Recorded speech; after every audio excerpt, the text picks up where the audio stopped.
The man accidentally contacts his dad from 30 years ago through a radio, but the father didn't believe what he said and thought the other man was a liar. As they argue, something on the dad's desk suddenly catches fire, although the father put out the books in time. But Jack found that the table he had used for decades suddenly had burn marks on it. This made him even more sure that the other man was his dead father. When his father heard that the other man had known that he had scorched the table, he instinctively felt that someone was watching him. When he looked out the window, he saw nothing, but even so, he couldn't believe he was his son after 30 years. He warned Jack not to try to hurt his family. When his father didn't believe him, Jack had to tell him that he would die in a fire tomorrow. The fire will happen in an abandoned warehouse. Of course, his father doesn't believe in a fire tomorrow, but Jack thoroughly believes in their conversation across time and space. In order to keep his father alive, he tells him everything that happened in the fire. He says if trapped, don't go by instinct. Sometimes the dangerous looking path is the safe one. Right after he says that, the signal cuts out. The father was deep in thought. Jack shouts but gets no reply.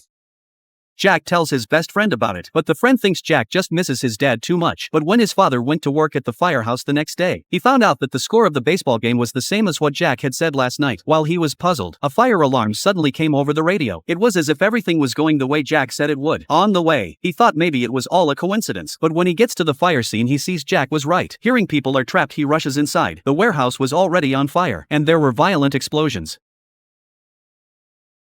Faced with this situation, the other firefighters had no choice but to withdraw, but the father did not give up, and soon he found the unconscious girl on the ground. But just as he was about to take the ladder to leave, the ladder malfunctioned some distance away from the window. He had to find another way out. Looking at the passage with fire on one side and smoke on the other, instinctively, he headed for the smoke tunnel. But then he remembered Jack's warning last night. At that moment, he chose to trust Jack, turned back towards the dangerous-looking passage and found a slide. He took the girl in his arms and slid down. He slipped through the fire and managed to escape safely on the other side of the building. The passageway he chose in the first place exploded violently.